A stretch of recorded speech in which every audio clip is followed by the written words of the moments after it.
कल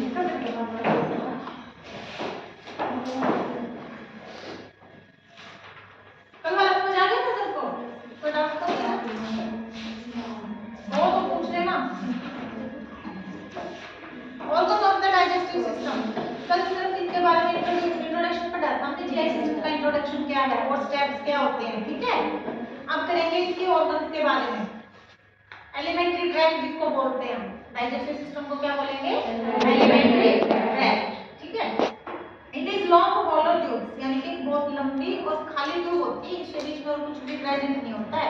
इशोफेगस लगा लो, है कुछ बीच में? कोई ऑर्गन के और अटैच होता है? कुछ नहीं होता, खाली ट्यूब होती है, ठीक है। आगे स्टमक है, स्टमक के साथ स्मॉल इंटेस्टाइन भी ट्यूब लाइक स्ट्रक्चर होता है, उसके बाद लार्ज इंटेस्टाइन भी ट्यूब लाइक स्ट्रक्चर होता है, ठीक है। तो इसलिए उसको होलो और लॉन्ग ट्यूब बोला गया है। खाली है बट ट्यूब लाइक स्ट्रक्चर है, ठीक है, जहां से फूड पास होके जाता है। और ये स्टार्ट हो जाती है कहां से? माउथ से स्टार्ट हो जाएगी और इसका एंड कहां पे होगा? ट्यूब का एनस पर जाता है। This tube is divided into different part, ठीक है। यानी कि जो ये ट्यूब है ना, इसको अलग-अलग नाम दे दिए गए हैं, ठीक है। पार्ट का नाम कहां से स्टार्ट होता है? माउथ से। फर्स्ट आएगा माउथ, जहां पे फूड को हम एंटर करवाते हैं और जहां से फूड की जर्नी स्टार्ट हो जाती है, ठीक है। सेकंड इज फेरेंक्स, जो कि माउथ के साथ कनेक्ट होती है। ऐसे ही सीक्वेंस में याद करनी है, आगे पीछे मत कर देना, ठीक है। उसके बाद इशोफेगस जो फूड पाइप जिसको बोलते हैं, then stomach, then small intestine और लार्ज इंटेस्टाइन, ठीक है। उसके बाद रेक्टम आ जाएगी और लास्ट इज एनल कैनाल, जो लास्ट पॉइंट होता है, ठीक है। अब करेंगे इसके एक्सेसरी ऑर्गन। ये तो आ गया हमारा प्राइमरी ग्रुप, इसको क्या बोलेंगे हम? प्राइमरी ग्रुप बोलते हैं। अब है सेकेंडरी ग्रुप, जो कि फूड को डाइजेस्ट करवाने में हेल्प करता है, ठीक है। हेल्प करेगा उसका, लेकिन उसका ये पार्ट नहीं होता क्योंकि इसके अंदर और भी फंक्शंस होते हैं, समझ गए। एक्सेसरी ऑर्गन का क्या है हमारा? Secondary group. कौन कौन से इंक्लूड होते हैं इसके अंदर? टीथ है, टंग है, स्लाइवा है, आगे आ जाओ स्टमक से एक्सियल हाइड्रोक्लोरिक एसिड जो यूज होता है, ठीक है। और इसके आगे आ जाओ गॉल ब्लैडर, क्या काम करता है? डाइजेशन में हेल्प करता है, जो है ना।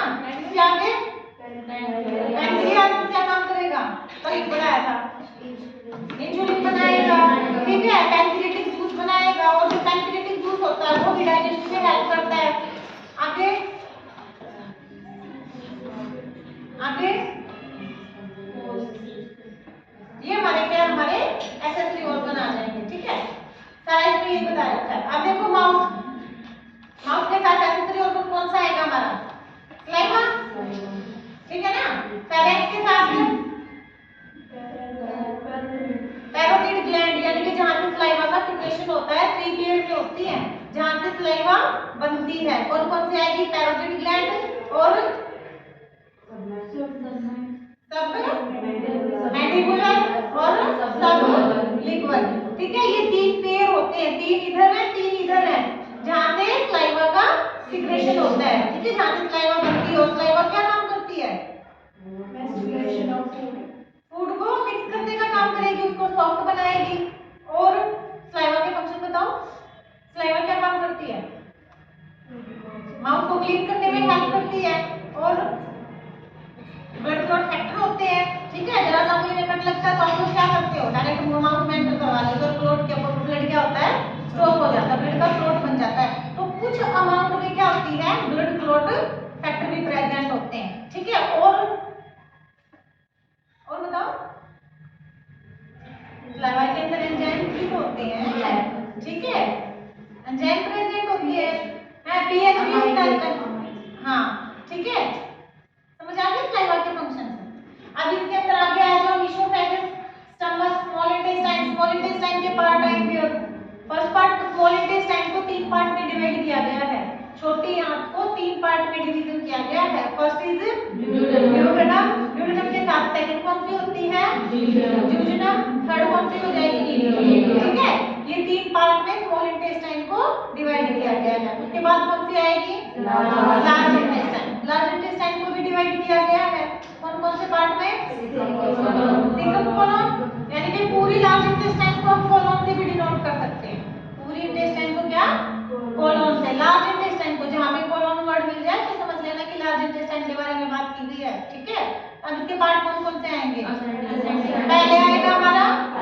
यानी कि जो ऊपर की साइड जा रही है। सेकंड ट्रांसवर्स, थर्ड डिसेंडिंग जो नीचे की ओर आ रही है। उसके बाद सिग्मोइड जो कि एस शेप की टर्न करती है, ठीक है। सिग्मोइड के बाद रेक्टम, उसके बाद एनल पार्ट, ठीक है। एनल पार्ट या एनस पार्ट बोल सकते हो।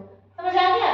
ये सारे डाइजेस्टिव सिस्टम के जो एलिमेंट्री ट्रैक है उसके पार्ट है। और वो जो ट्यूब बताई थी ना, उसके अलग अलग नाम दिए गए हैं और उनका क्या काम है? फूड को पास करने का। समझ आ गया? फूड को डाइजेस्ट करने का। क्लियर है? अब इसमें आगे दे रखा है 3 पेयर ऑफ सैलिवरी ग्लैंड होती है, लीवर होती है, बिलियरी डक्ट होती है, बिलियरी ट्रैक या बिलियरी डक्ट, ठीक है, जो बाइल जूस को ले जाने का काम करती है लीवर से गॉल ब्लैडर तक। समझ गए?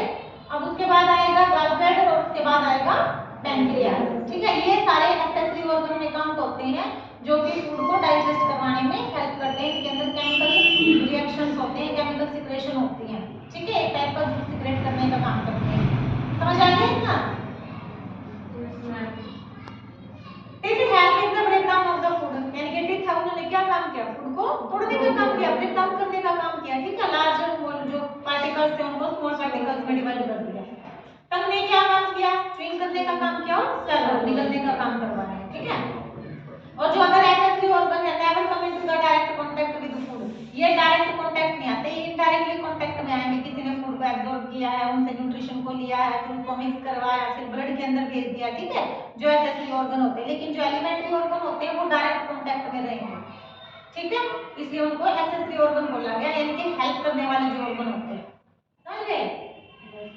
दे प्रोड्यूस सिक्रेशन, ये जो एक्सेसरी ऑर्गन होते हैं स्पेशल टाइप के सिक्रेशन को प्रोड्यूस करते हैं जो कि फूड को ब्रेक डाउन करवाने में हेल्प करते हैं। समझ आ गया? अब बेसिक स्ट्रक्चर करेंगे एलिमेंट्री कैनाल का, कि सिर्फ आपने लेयर पढ़नी है कि एलिमेंट्री कैनाल की लेयर कौन सी होती है। फर्स्ट आएगी mucosa, second is submucosa, third muscle layer और फोर्थ इज म्यूकोसा, ठीक है। ये इसकी लेयर आएंगी एलिमेंट्री की, तो लेयर लेयर के बारे में कर लेना आप। और जो एब्डोमेन की आउटर कवरिंग होती है ना, उसके एब्डोमेन के जितने भी ऑर्गन्स होते हैं या एब्डोमेन की जो कवरिंग होती है आउटर कवरिंग, उसको क्या बोलते हैं? आउटर कवरिंग को क्या बोलेंगे? जो पूरे एब्डोमेन को कवर करके रखती है, जिसकी कवरिंग होती है ना, हार्ट की भी थी, लंग्स की भी है, ये ना, किडनी को भी कवर करके रखा था कैप्सूल ने।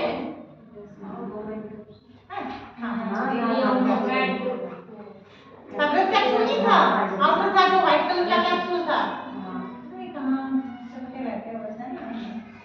पेरिटोनियम होती है बेटा एब्डोमेन की आउटर लेयर, ठीक है। पेरिटोनियम, पेरिओस्टियम बोन की आउटर कवरिंग, पेरिकार्डियम हार्ट की आउटर लेयर, पेरिमेट्रियम यूट्रस की आउटर लेयर, ठीक है। पेरी मींस पहली, और पीछे जो वर्ड लगा है ना उसको समझ लेना, जो लगा है उसी के ऑर्गन को डिनोट करेगा। समझ गए? अब माउथ से स्टार्ट करते हैं, जहां से एलिमेंट्री कैनाल स्टार्ट होती है कि माउथ क्या है। माउथ इज द ओरल या फिर बक्कल कैविटी, कैविटी अभी खाली जगह है तो उस कैविटी को क्या बोलते हैं? ओरल कैविटी या फिर बक्कल कैविटी, ठीक है। The mouth consist of muscle and bone, जो माउथ होता है किससे मिलकर बना है? मसल से और बोन से मिलकर बना होता है, ठीक है। इस तरह को इसके जो नियर बाय स्ट्रक्चर होते हैं एंटीरियर, पोस्टीरियर, इंफीरियर, सुपीरियर, ठीक है, उसमें देखो कौन कौन से आएंगे। एंटीरियर में क्या प्रेजेंट है माउथ के? लिप्स प्रेजेंट होते हैं और यानी कि माउथ की जो कवरिंग होती है वो प्रेजेंट होती है, ठीक है। पोस्टीरियर में क्या है? पीछे की साइड से कौन सी ट्यूब पास होती है वहां से? ओरोफैरिंक्स, ओरो मींस जो माउथ होता है, ओरल कैविटी उसके साथ क्या अटैच है? फिर फेरेंक्स, तो दोनों को ज्वाइन करके क्या बन गया हमारा? ओरोफैरिंक्स। तो वो पीछे की साइड से यानी कि पोस्टीरियर पार्ट से पास होकर गई है, ठीक है। फिर वो किसके साथ कनेक्ट हो गया आगे जाके? फेरेंक्स किसके साथ कनेक्ट हो गया आगे जाके? इशोफैरिंक्स के साथ। लैरिंक्स किसके साथ था? ट्रैकिया का पार्ट था, ठीक है। रेस्पिरेटरी में पढ़ा था ना, लैरिंक्स, फेरेंक्स, ट्रैकिया, तो उसमें तो तीनों को काउंट करेंगे हम। लेकिन जब डाइजेस्टिव सिस्टम पढ़ते हैं तो फेरेंक्स के साथ अटैच होती है क्या? हमारी इशोफैगस। खाना कभी ट्रैकिया में जाते हैं और चला जाए तो क्या होगा? कब होती है? रिफ्लेक्स होगा ना अंदर से कि कहां चला गया खाना, बोलते हैं ना पानी पीते पीते उलझ गया, वो बोलते हैं नहीं वो चला गया, ऐसे कुछ बोलते हैं ना, तो कहाँ चला जाता है, वो हमारा ट्रेकिया के अंदर एंटर कर जाता है। अगर हमारी बॉडी रिफ्लेक्स ना कर पाए या एबल ना हो उसको मूव आउट करवाने में, तो क्या होगा, पेशेंट की डेथ हो जाएगी, समझे। मेडिकल इमरजेंसी कंडीशन आ जाएगी उस टाइम पे। बहुत सारे बच्चे ऐसे मर भी जाते हैं, बच्चे छोटे वाले जो मदर फीड करते हैं, जो डॉक्टर क्यों बोलते हैं कि दूध पिलाने के बाद ऐसे कब तक दो बच्चों को, ठीक है, जो भी, हाँ, ताकि वो रेस्पिरेटरी में ना जाए, इसीलिए कई बार माँ क्या करती है, बच्चे को दूध पिलाया एज इट इज ऐसे सुला दिया, बच्चा नहीं उठता, बहुत ऐसे चांस होते हैं, ठीक है। तो ऐसे नहीं करना। घर में भी अगर छोटे बेबी हैं, भाभी हैं या चाची हैं, जो भी हैं, तो उनको ये बात बताओ कि दूध पिलाने के बाद बच्चे को ऐसे थपथपी देनी जरूरी होती है, ताकि जो एयर गई हुई है वो भी आउट हो जाए और जो रेस्पिरेटरी ट्रैक्ट के अंदर इंफेक्शन ना बने, समझे, इसलिए जरूरी होता है, समझे। अब है लैटरल, दोनों साइड में क्या प्रेजेंट है, माउथ में चिक प्रेजेंट है, ठीक है। सुपीरियर में क्या प्रेजेंट है, सुपीरियर मतलब ऊपर की ओर क्या प्रेजेंट है, हार्ड पैलेट, ठीक है, हार्ड पैलेट प्रेजेंट होती है और सॉफ्ट पैलेट प्रेजेंट होती है। पैलेट मतलब जो उसको रूम बनाने का काम किया जिसने, ठीक है। अब आएगा इंफीरियर, नीचे क्या प्रेजेंट है, टंग है, और क्या है, मसल्स होती है माउथ की, ठीक है, और हमारी जो शिफ्ट मेम्ब्रेन होती है वो प्रेजेंट होती है, और टिश्यूज प्रेजेंट होते हैं, कौन से tissue, stratified squamous epithelial tissue, ठीक है, जो नीचे की ओर प्रेजेंट होते हैं, टंग के नीचे जो प्रेजेंट होते हैं वो टिश्यूज होते हैं हमारे, समझे। यहाँ पे ब्लड सप्लाई होती है और थर्मामीटर भी टंग के नीचे ही प्लेस किया जाता है, क्यों, क्योंकि यहाँ पे टिश्यू प्रेजेंट है और यहाँ पे अच्छी ब्लड सप्लाई होती है, समझे। इसलिए थर्मामीटर को बोलते हैं कि टंग के नीचे प्लेस करो, टंग के ऊपर नहीं लगाते ना, क्योंकि टिश्यू के कांटेक्ट में आना चाहिए, पूरा सराउंडिंग एरिया होता है जो थर्मामीटर का जो टिप होती है ना, तो चारों ओर से क्या टिश्यू के कांटेक्ट में आनी चाहिए, समझ में आ गया, कोई डाउट तो नहीं है इसमें।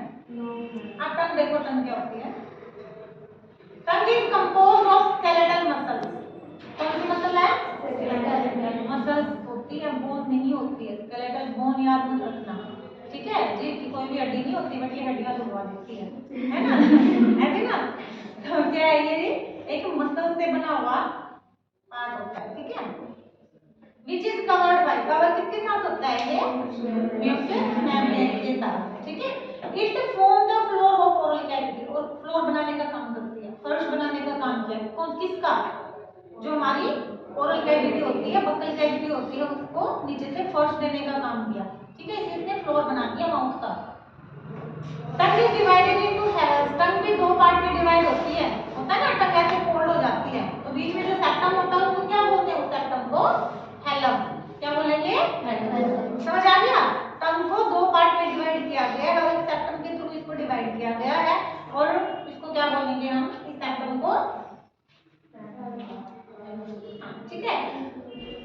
इट इज अटैच, और टंग किसके साथ अटैच होती है, बाहर तो नहीं निकलती टंग कभी भी, कहीं ना कहीं तो अटैच है, वो किसके साथ अटैच होती है, वो एक बोन के साथ अटैच होती है, और कौन सी बोन होती है, वो हायोइड बोन, ठीक है, जो कि हमारे नेक में प्रेजेंट होती है, हायोइड बोन के साथ टंग अटैच होती है, छोटी छोटी बातें इनको ध्यान में रखना। Mucous membrane already the superior surface of tongue consist of the, अब सुपीरियर सरफेस में यानी कि टंग के ऊपर कौन से टिश्यू प्रेजेंट थे, टंग के near by, stratified squamous epithelial tissue present थे, ठीक है, और जो अपर और लेटरल सरफेस होता है टंग का, वो कवर होता है किसके साथ, ऊपर वाला और लेटरल मतलब साइड वाले दोनों, ठीक है, किसके साथ कवर होते हैं, एक मेम्ब्रेन के साथ कवर होते हैं, जिसको हम क्या बोलते हैं, पैपिलाई, क्या बोलेंगे उसको, पैपिलाई बोलते हैं, ठीक है।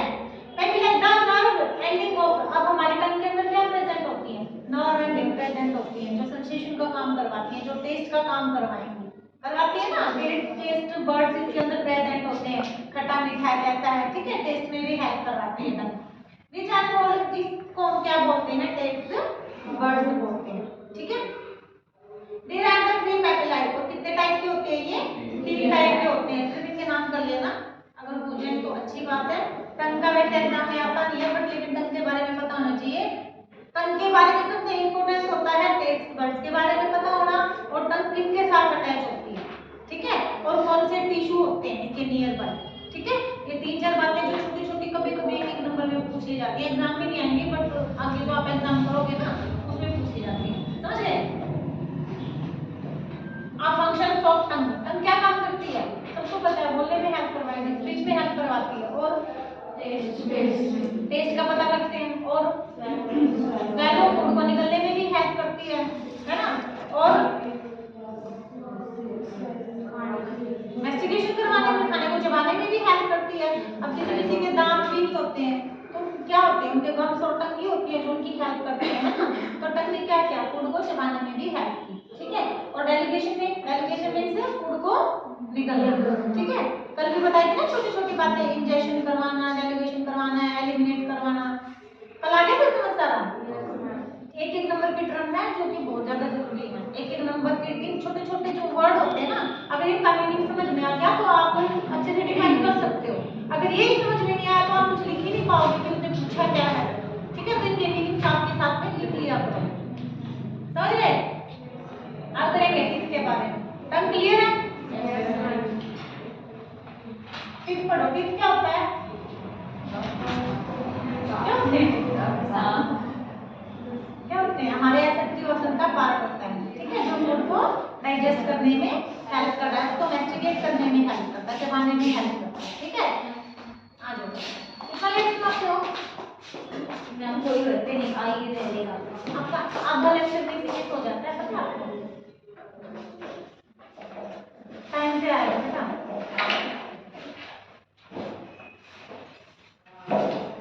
That is form the part of the masticatory apparatus, यानी कि जो masticatory apparatus होता है जो फूड को चबाने में, उसको ब्रेक डाउन करने में हेल्प करता है, उसी का ये एक पार्ट होता है। These are fixed in jaw, कहाँ पे फिक्स होते हैं हमारे दांत, jaw के हिस्से के अंदर फिक्स होते हैं, है ना।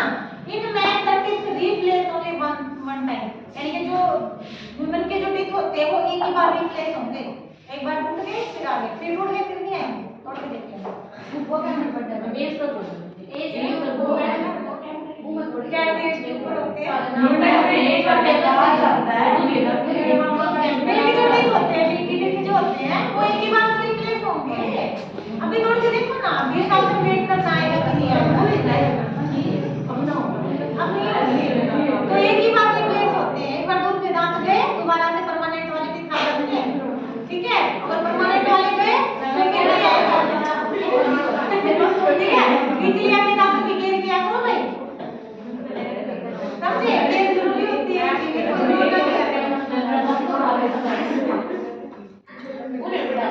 चलो देखो, अरे बस यार बस that is of the first set, जो पहला दांत का सेट होता है तो क्या बोलते हैं, मे बी कॉल डैक्टिलोस्टिस, क्या बोलेंगे उसको, मिल्की टीथ है या फिर उसको डैक्टिलोस्टिस बोलते हैं, जो पहला सेट आता है, ठीक है। दैट इज सेकंड सेट, जो सेकंड सेट आएगा एक बार टूटने के बाद जो रिप्लेस होता है उसको बोलते हैं परमानेंट, जो हमेशा के लिए हमारे साथ रहते हैं, अगर उनकी केयर की जाए तो, नहीं तो नहीं होता डैक्टिलोस्टिस जो होते हैं, जो मिल्की टीथ होते हैं वो कितने होते हैं नंबर में, 20 नंबर, ठीक है, 20 नंबर 20 होते हैं, in each half of each George, और कहां पे प्रेजेंट होते हैं वो हमारे आधे जार्ज के अंदर फिक्स होते हैं, कंप्लीटली लास्ट तक नहीं आते, ठीक है। फर्स्ट जो पहले दांत होंगे उनको बोलेंगे इंसिजर, सेकंड होगा उसको क्या बोलेंगे कैनाइन, और जो दो आएंगे उनको क्या बोलेंगे मोलर, और जो लास्ट में आते हैं परमानेंट के टाइम पे आते हैं उसको क्या बोलते हैं प्रीमोलर, ठीक है। जो लास्ट वाली जब क्या बोलते हैं, जड़ बोलते हैं ना, हाँ ठीक है, मोलर, प्रीमोलर, कैनाइन और इंसिजर, ठीक है। इंसिजर जो कट करने का काम करते हैं, समझ गए, इतना होता है इसलिए अच्छे से पढ़ लो, जो लास्ट में